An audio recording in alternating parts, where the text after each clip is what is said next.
you can master it. Correct. But you got to make sure you got the right pieces to the puzzle. You got the right pieces to the puzzle. What I say every day is crazy that a person without nothing can always tell you how to get something. You know, just like I said, yo, a virgin can tell you how to have, it's always somebody that's not in a certain place that can give you advice on how to get there. And I disagree with, like I said, those are liabilities. What we just talked about a little while ago. A guy, it's like somebody telling Alex how to hit a baseball, but they never played baseball, been on a baseball field.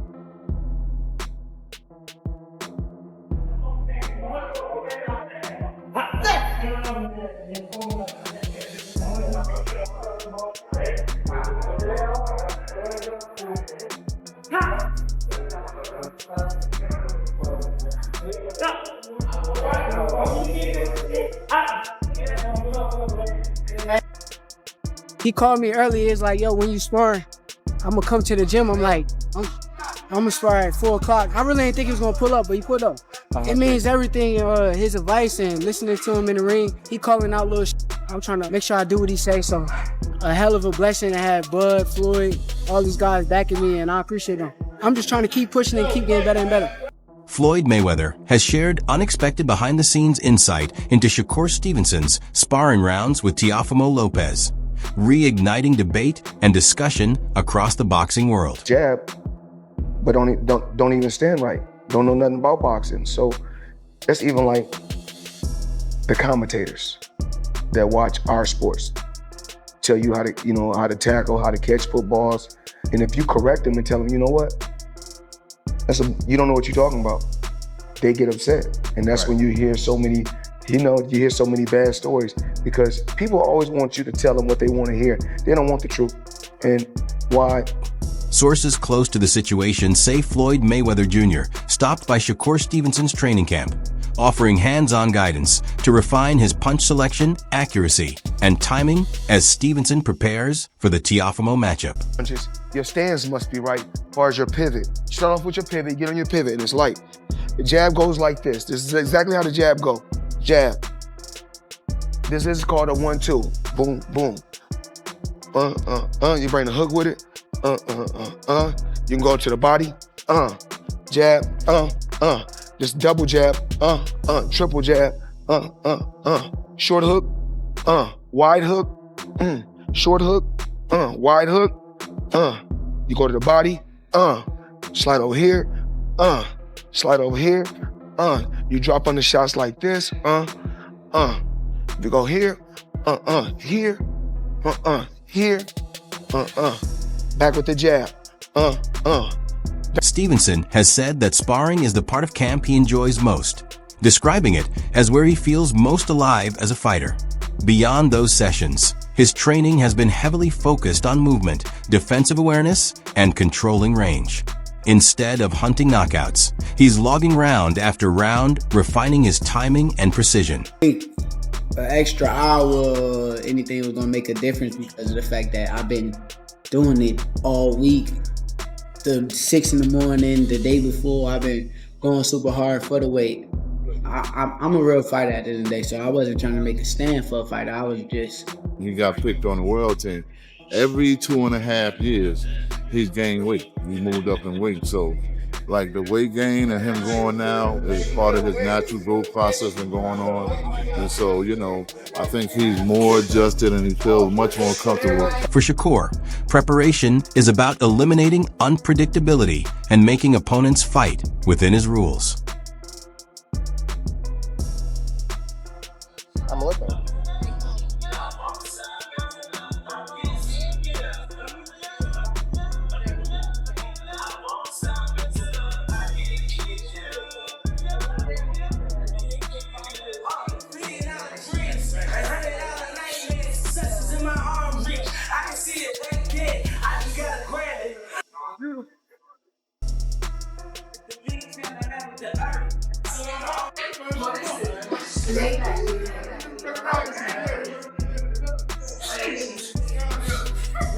As dream chasers,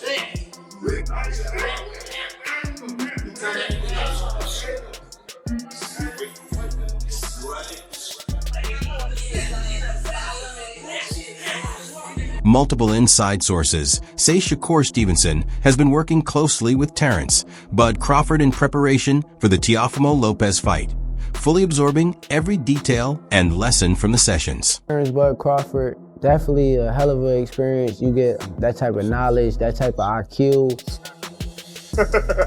I look up to Bud a lot. Honestly, he one of the realest dudes that I done met. He's still a normal person in his head. Like, he don't believe that he's above everyone else. That's how I feel about myself. You seen me around a lot. Oh, no. Don't act like you ain't seen me around them days. He said that I do. Bud, come on. Terrence talking, I try not to talk back. I try to just listen and Straight, boom, straight shot. Like right here, boom, there you go. But you gotta make sure you step. Bam. That's when the motherfucker trying to run out. When the motherfucker trying to run, there you go. even if I don't feel the same way that he's feeling at the moment, it don't matter. I still want to hear him out and try to understand what he's saying. If you hear, what do you think he can throw for hook? Because you out the way of the right hand. He like a sponge. He soak up everything that he need to soak up, put it into his arsenal, and then he make the best out of everything that he learned from everybody. Then throw it straight left to the box. At the end of the day, you don't want to feel like a know-it-all. And the people that know it all are the people that don't go very far. You gotta always be a student. You gotta always be able to learn and pick up things from this person, that person. He's a work of art. The sky is the limit with Shakur. He got the boxing skills and the ability to, do whatever he wants in the ring.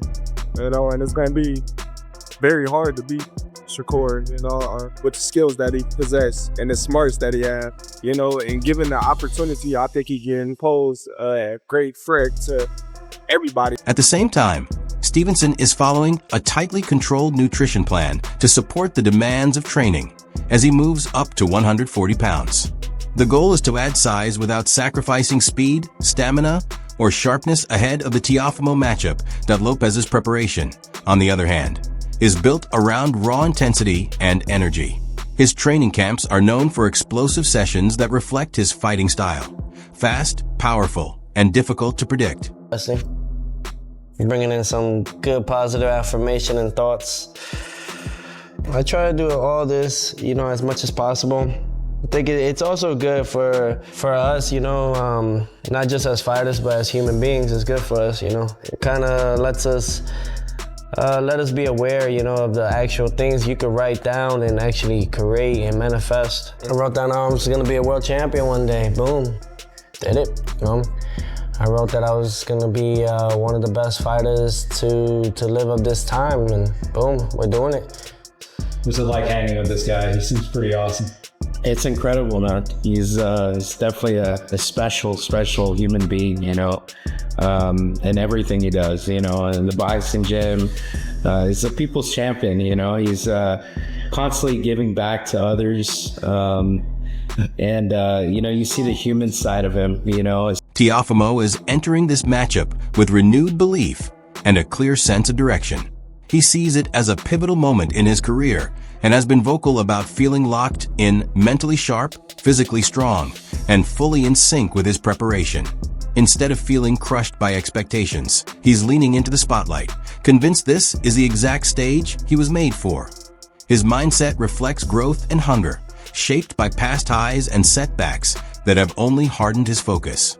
Lopez views this fight not as a burden, but as a chance to put everything on display. His speed, power, ring intelligence, and competitive edge, and to remind everyone why he's still one of the most dangerous and naturally gifted fighters in the sport. So then again, it's like I could always succeed to another level with it, and exceed to it. So it's really just trying to just keep it going, keep moving forward throughout the whole time and throughout the whole process, and mainly just have fun with it. You gotta have fun with what you do. I love this. I haven't stopped doing what I've done because of the fact that I enjoy what I do. This has been 20 years in the making, 20 years in this, and I have so much to do and so much to prove within myself. So mentally, I'm prepared. Physically, I'm more than ready, and emotionally, I'm on fire. I'm on fire with it, because all I ever did was try to be great, and it's no longer trying. I am great. And it's all about just continuing and holding that. So it's all about just staying humble throughout the process, keeping myself level-headed, and really just enjoying each day that we get, because Lopez has been refining his game under the guidance of Freddie Roach, whose experience and tactical approach have brought a new layer to his preparation. Inside the gym, Teofimo is pushed through intense rounds designed to mirror fight night pressure, blending heavy shots with sharp combinations and constant movement. Roach has placed a strong emphasis on timing, defense, and recognizing openings, encouraging Lopez to stay 2 steps ahead in every exchange.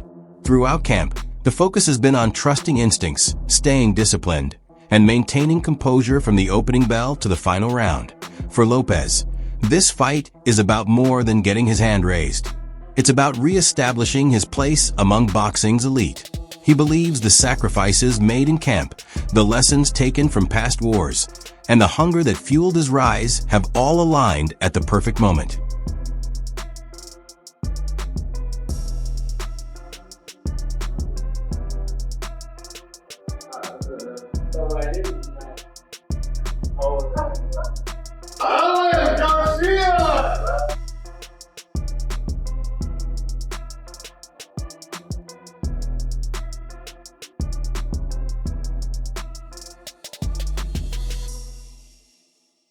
Được.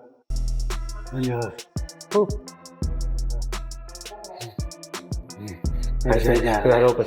Yeah. Yeah, nice. Yeah, so those nerves in the end. Tempo does. Yeah, I'm a little higher. Do it. You know what I mean? It's that. Right hand. Wait. 1, 2. 1, 2. Yeah. Lopez has been clear that he's not stepping into this fight just to test himself. He's here to defend what he's built at 140 pounds. As the reigning WBO junior welterweight champion, he says the belt represents far more than hardware. It stands for years of sacrifice, punishment, and unwavering commitment to his craft. He's framed this matchup as more than another challenge. To him, it's a stand for everything he's earned since announcing himself on the world stage. Lopez carries the mindset of a fighter who knows exactly what's on the line, both professionally and personally. And he's adamant that nothing he's worked for will be taken without a fight. Of being in the ring, Yes. Shakur Stevenson. Obviously, you guys are both in Las Vegas. I'm hearing that you did link up today. A face-off happened between the two of you? Yeah, face-off happened, things of that nature, just to create the things that are in motion already. So we're really adamant about fighting each other next, and I can't wait for us to really lace it up. And I see him across the ring, and really when that bell rings, lights out for him. What's it like seeing him now kind of face-to-face? When you look at him, what do you see? Because obviously you're not locked in just yet, and the closer it gets to a fight, obviously things turn a little bit. But when you do look at Shakur, what do you think of him? I think I don't think too much of it. I think that he believes in himself. That's one thing. But I'm here to destroy his dreams and all that he wants to do and become. You can't take this from me. I worked very hard for it. I've bled for this. And I'm not taking nothing from him, but I just believe that what's gonna happen next is for destiny. And in an interview with Cigar Talk, Shakur Stevenson opened up about why he never signed with Floyd Mayweather at the start of his professional career, saying the decision came down to respect, direction, and personal identity as a fighter. When Mayweather first reached out after the 2016 Olympics, Stevenson felt the way he was positioned, smaller and less prominent on a promotional poster, didn't match how he saw himself or where he wanted to go. That moment raised concerns about how he would be valued long-term, but it went beyond marketing. Stevenson explained that he wasn't comfortable following the Mayweather way. Floyd wanted him to adapt to a system that would have required changes to his trusted inner circle and training approach. For Stevenson, that was a non-starter. He wasn't willing to sacrifice the people he believed in or alter his development just to fit into someone else's blueprint. Instead, Stevenson chose to sign with Top Rank, saying they offered a clearer path to early title opportunities and treated him like a central piece, not a side project. Ultimately, he made it clear that the decision wasn't about money or ego. It was about maintaining control over his career, trusting his team, and building his legacy on his own terms. the Olympics. I mean, like I said, I watched the whole Olympics. That was a moment, and you know, like I said, at this point, I think that's when everybody really started hearing about you. Like once the Olympics came about, and Floyd flew out there to go see. Facts. Floyd was all Facts. on you that whole Facts. weekend.